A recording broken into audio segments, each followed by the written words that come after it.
बिस्मिल्लाहिर्रहमानिर्रहीम। अस्सलामु अलैकुम। मैं इस्लामिक स्कॉलर की जानिब से आपसे मुखातब हूँ। आज मैं आपको वज़न कम करने का तरीका बताऊँगी। इस तरीके को अपनाकर आप बहुत कम वक्त में अपने वज़न को कम कर सकते हैं। इसके लिए आपने 2 कप पानी उबाल देना है।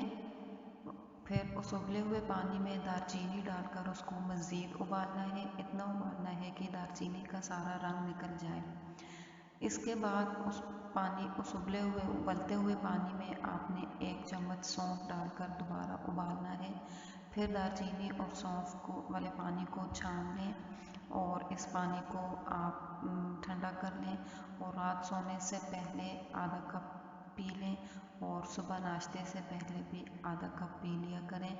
चंद ही दिनों में, बल्कि बहुत कम दिनों में आपको अपना वज़न कम होता हुआ महसूस होगा। शुक्रिया। आपसे गुजारिश है कि आप हमारे इस्लामिक स्कॉलर चैनल को सब्सक्राइब करें और शेयर करें और ताकि आप ये मालूमात ज़्यादा से ज़्यादा लोगों तक पहुंच सके और उनको फ़ायदा